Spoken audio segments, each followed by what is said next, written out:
নমস্কার, জয়শ্রী গণেশ। আপনাদের প্রত্যেককে জানাই স্বাগতম। আজকের বিশেষ অনুষ্ঠানে আলোচনা করছি রাশি বৃশ্চিককে কেন্দ্র করে। বৃশ্চিক রাশি জাতক জাতিকাদের মঙ্গলের সঞ্চার কেমন প্রভাব দেবে? বৃশ্চিকের রাশির অধিপতি কে? নিশ্চিতভাবেই মঙ্গল। আর সেই মঙ্গল বৃশ্চিকের সাপেক্ষে নবমে কিন্তু বক্রগতিতে। রাশির অধিপতি ভাগ্যস্থানে থাকা সেটা তো ভাগ্যের ব্যাপার, কিন্তু বক্রগতিতে থাকা সেটা একটু ডিস্টারবেন্স ক্রিয়েট করতে পারে। এমনিতেও রাশির অধিপতি নিচস্থ, তো অ্যাজ এ রেজাল্ট আপনাদের বিভিন্ন হেলথ ইস্যুস আছে। কেমন হেলথ ইস্যুস? প্রথমত ব্যথা। আপনারা হয়তো অনেকেই কমেন্টে জানাবেনও আমাকে যে দাদা ব্যথার কষ্ট পাচ্ছি। কারোর ক্ষেত্রে হাড়ের ব্যথা, কারোর ক্ষেত্রে চেস্ট পেন, অর্থাৎ কোনো না কোনোভাবে একটা পেন, একটা যন্ত্রণা, একটা সমস্যা বৃশ্চিক রাশির এই মুহূর্তে কিন্তু রয়েছে। তবে ৭ই ডিসেম্বর থেকে এমন কি ঘটবে যে বৃশ্চিকের অনেক অনেক পরিবর্তন আমরা এক্সপেক্ট করতে পারছি। দেখুন, ৭ই ডিসেম্বরের পর বৃশ্চিক রাশির ঘটনাক্রমের মধ্যে অনেক রকমের পরিবর্তনশীলতা আসবে। প্রথমত আমরা দেখব হেলথের ইমপ্রুভমেন্ট, এবং প্র্যাকটিক্যালি কি ইমপ্রুভমেন্ট হবে? দেখুন, উইথ মেডিকেশন কিছু ইমপ্রুভমেন্টের জায়গা আসবে। কেন উইথ মেডিকেশন ইমপ্রুভমেন্টের জায়গা আসবে সেটাও আপনাদের সাথে শেয়ার করি। কারণ বেসিক্যালি আমরা লক্ষ্য করতে পারবো আপনাদের রাশির অধিপতি তিনি যে নক্ষত্রটিতে ১৩ই জানুয়ারি পর্যন্ত থাকবেন সেটি হচ্ছে পুষ্যা নক্ষত্র, এবং পুষ্যা নক্ষত্রের অধিপতিকে শনি গ্রহ। শনি চতুর্থের অধিপতি, ধায়া তৈরি করে বসে আছেন। তার মানে মেন্টাল প্রেশার যাই বলি না কেন এখন রয়েছে হেলথের দিক থেকে, তার যে পজিটিভিটি আপনার জীবনচক্রে আসবে, তার যে সুস্থতা আপনার জীবনচক্রে আসবে with some medication, with some doctor consultation, with some psychological counselling. অর্থাৎ কোনো না কোনোভাবে একটা কাউন্সিলিং, কোনো না কোনোভাবে একটা সাইকোলজিক্যাল সাপোর্ট, একটা এক্সট্রা সাপোর্ট পাওয়ার মাধ্যমে আপনার পজিটিভিটির মাত্রাটা এনহান্স করবে বলে আমি অন্তত পক্ষে মনে করি।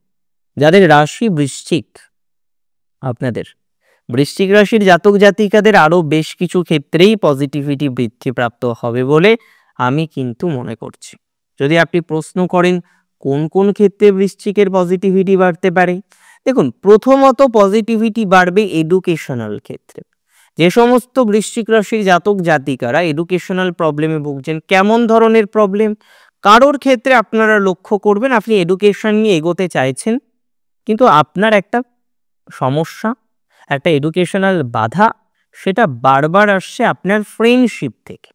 তার মানে আপনার ভালোবাসার সম্পর্ক, আপনার ফ্রেন্ডশিপ, আপনার বন্ধুত্ব, আপনার relationship, whatever that is called, সেটা থেকে প্রবলেম আসছে। এখানে বৃশ্চিকের কিন্তু কিছু কিছু ক্ষেত্রে মিনিমাইজেশন হয়ে যাবে।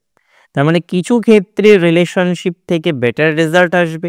অ্যাজ এ রেজাল্ট আপনার পড়াশোনার প্রতি আপনার এনহান্সমেন্ট বাড়বে, আপনার কাজের প্রতি আপনার ফোকাস হওয়ার মেন্টালিটি আরও বাড়বে ১৩ই জানুয়ারি পর্যন্ত। আই বিলিভ ১৩ই জানুয়ারি পর্যন্ত এই যে ৩৭ দিনের যে সময়কাল, overall good, not very good, overall good. ১৩ই জানুয়ারির পর যে সিচুয়েশনটা সেটা অনেক বেশি ভালো। আমরা প্রথমে ১৩ই জানুয়ারি পর্যন্ত আর কি কি লিমিটেশন আছে সেটা বোঝার চেষ্টা করি। ১৩ই জানুয়ারি পর্যন্ত আপনাদের আরও বেশ কিছু ক্ষেত্রে লিমিটেশন কিন্তু আছে, that's very confirm. If you ask me what there, আমি কিন্তু আপনাকে বলবো এই সময়ে আপনাকে হ্যাবিট নিয়ন্ত্রণ করতে হবে। যাদের বদ অভ্যাস আছে, সুযোগ পেলেই ইনভেস্টমেন্ট করেন। ইনভেস্টমেন্ট বুঝে করা খারাপ না, ইনভেস্টমেন্ট করা দরকার জীবনচক্রে, কিন্তু বুঝে ইনভেস্টমেন্ট করা ইজ ভেরি মাচ নেসেসারি।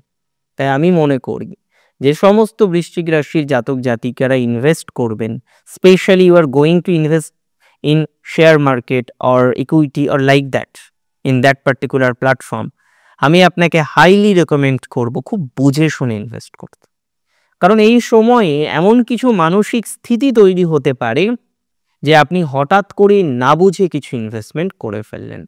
তাই ইনভেস্টমেন্ট করার ক্ষেত্রে সচেতনতা রাখতে হবে, that is very important. Secondly, এই সময় রাস্তাঘাট চলার ক্ষেত্রে আপনাকে সাবধানে থাকতে হবে। শনি মঙ্গলের কানেকশন, যেহেতু লগ্নপতি is involved in this combination, so আমি মনে করি আপনি যখন চলাফেরা করবেন রাস্তাঘাটে যাবেন। এবং যাদের জন্মছকে শনি মঙ্গলের যোগ রয়েছে, যাদের জন্মছকে তদ্গোত্রীয় কোনো যোগ রয়েছে, তাদের বিশেষ সচেতনতা রাখার পরামর্শ দেব। অর্থাৎ আমি হাইলি মনে করি যাদের এই ধরনের যোগ রয়েছে, যারা এই ধরনের সমস্যার মধ্যে মাঝে মাঝেই পড়েন, তারা কিন্তু সচেতনতা গ্রহণ করুন। কোনো কোনো ক্ষেত্রে দেখবেন চোট আঘাত বেশি লাগার টেন্ডেন্সি অনেক বৃশ্চিকের আছে। কথা নেই বার্তা নেই, হাত কেটে গেল, কথা নেই বার্তা নেই, গুঁতো খেলাম, এই টেন্ডেন্সিগুলো যাদের আছে সচেতনভাবে চলতে হবে। তবে এর মধ্যেও একটা পজিটিভিটি আছে। কি পজিটিভিটি? যারা রিসার্চ করেন, রিসার্চ ওরিয়েন্টেড কর্মকাণ্ডের সাথে যারা যুক্ত, সংযুক্ত, তাদের এনহান্সমেন্ট প্রচুর পরিমাণে আছে। রিসার্চ ওরিয়েন্টেড কাজে ডেভেলপমেন্ট 100% বাড়বে বৃশ্চিক রাশির, and that is confirm, very confirm from me. বৃশ্চিক রাশির জাতক জাতিকাদের রিসার্চ ওরিয়েন্টেড কাজে ডেভেলপমেন্ট আছে। ডেভেলপমেন্ট আছে মানসিক চাপ মিনিমাইজ হওয়ার ক্ষেত্রে, অনেকটা মানসিক চাপ আপনাদের মিনিমাইজ হয়ে যাবে, এটা নিয়ে কোনো ডাউট নেই। পার্সোনাল লাইফ রিলেটেড বিষয় নিয়ে যারা ভুগছেন, তাদের হয়তো এই সময়টা একটু বেশি ভাবতে হতে পারে, কারণ পারিবারিক ঝামেলা থাকবে এই সময়, পার্সোনাল লাইফের বেশ কিছু ইস্যুস থাকবে, মানসিক চাপ বেশ কিছু ক্ষেত্রে এই সময় আসতে পারে। সো এই বিষয়ে সচেতনতা রাখতে হবে। মেন্টাল প্রেশার যাদের অতিরিক্ত বেশি আছে, সচেতন থাকার চেষ্টা করুন। যত বেশি সচেতনতা রাখতে পারবেন তত ভালো থাকতে পারবেন। কাউন্সিলিংয়ের মধ্যে থাকুন, বেটার থাকতে পারবেন। এবং আই অলওয়েজ রেকমেন্ডেড, বিশেষ করে স্করপিওকে, যে 7.5 এবং ঢায়া দুটোর মধ্যে যারা থাকে, সবসময় মেন্টাল স্ট্রেংথটাকে বজায় রাখার পরামর্শ দিই। আপনি যত বেশি মেন্টাল স্ট্রেংথ বজায় রাখতে পারবেন, জীবনচক্রে তত বেশি সাকসেস আসবে, and that's very confirm from me. So it's very important যে আপনার মেন্টাল স্ট্রেসটাকে বজায় রাখা, অ্যান্ড এটা রাখতে হবে, এটা রাখার প্রয়োজনীয়তা রয়েছে, এটা রাখার প্রাসঙ্গিকতা রয়েছে। দেখুন, এটা মাথায় রাখতে হবে। রাশি যদি আপনার নিশ্চিতভাবে হয়ে থাকে কি রাশি? বৃশ্চিক রাশি। বৃশ্চিকের 13ই জানুয়ারির পরে সিচুয়েশনটা অনেকটা পাল্টাবে, এবং দেবগুরু বৃহস্পতির নক্ষত্র পুনর্বসুতে অবস্থান করবেন মঙ্গল গ্রহ। পুনর্বসু বৃহস্পতির নক্ষত্র, বৃহস্পতি আপনাদের বর্তমানে রাজযোগ করে বসে আছে, কোণাধিপতি ত্রিকোণে বসে আছে, কোণে বসে আছে। তো ইটস ভেরি গুড কম্বিনেশন।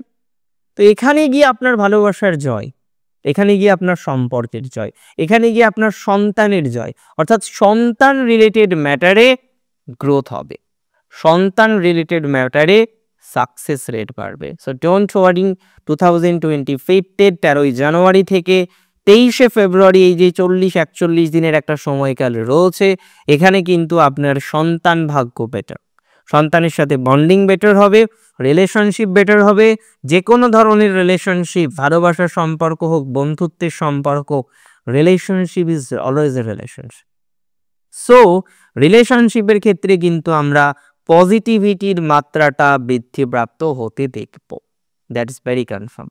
এর পরের যে বিষয়টি নিয়ে আমরা আলোচনা করব, সেটি হলো বৃশ্চিক রাশির জাতক জাতিকাদের যাদের মানসিক স্ট্রেস মাত্রা অতিরিক্ত বর্তমানে রয়েছে, তাদের মানসিক স্ট্রেস লাভ ম্যারেজ নিয়ে বা দাম্পত্য নিয়ে কমবে কিনা। দেখুন, দাম্পত্যের মানসিক স্ট্রেস কমবে, সন্তান ভাগ্য নিয়ে মানসিক স্ট্রেস কমবে।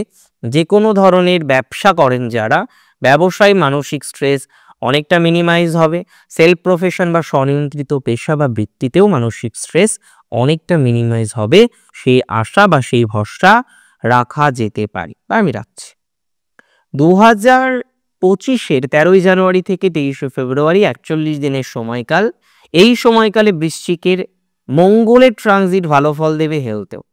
হেলথ রিলেটেড যাদের প্রবলেম আছে, অনেক রকমের ডিটোরিয়েশন হচ্ছে, ব্যথাশুলোর প্রবলেম রয়েছে, তাহলে ব্যথাশুলোর প্রবলেম, হেলথের অন্যান্য ডিটোরিয়েশনের প্রবলেম, সেগুলো অনেক বেশি মিনিমাইজ হতে পারে। একটা হাই প্রবাবিলিটি রয়েছে, আমি স্ট্রংলি মনে করি আপনাদের এই যে মানসিক স্ট্রেস নেওয়া, এই যে মেন্টালি বিভিন্ন রকমের ডিস্টারবেন্স বারংবার আসছে, কনস্ট্যান্টলি আসছে, রাইট, কমে যাবে। ফাইন্যান্স বেটার হবে। কর্মজীবন যখন এনহান্স করবে, ফাইন্যান্সিয়াল ডেভেলপমেন্ট হতে বাধ্য। কর্মজীবন যখন বেটার একটা মার্গে যাবে, ফাইন্যান্সিয়াল ডেভেলপমেন্ট হতে বাধ্য। তাই সেলফ প্রফেশন এবং যে কোনো ধরনের বিজনেসে ডেভেলপমেন্ট হবে। তবে বিয়ে ভাঙতে পারে অনেকের। এখানে ইম্পর্টেন্সি একটাই, যে বিয়ে হয়তো শত্রুর কারণে হোক, যে কোনো ধরনের পারিবারিক একটা ইস্যুস নিয়ে হোক, ভাঙতে পারে, এবং সেই ভাঙা বিয়ে আবার জোড়া লাগবে। তার মানে বক্তব্যটা বুঝতে পেরেছেন? বিয়ে কোনো কারণবশত ভাঙতে পারে, কিন্তু ভাঙার পর সেটা জোড়াও লাগতে পারে। একটা হাই পসিবিলিটিস বা পোটেনশিয়ালিটি আছে বলে আমি অন্তত পক্ষে মনে করছি। দেখুন, একটা কথা মাথায় রাখবেন, বৃশ্চিকের ওভারঅল টাইমিং নেগেটিভ নয়। বৃশ্চিক রাশি বিভিন্ন রকম বিষয়েই আমরা অগ্রগণ্য ভূমিকা দেখি, তারা অনেক বেশি অ্যাক্টিভ হয়ে থাকে।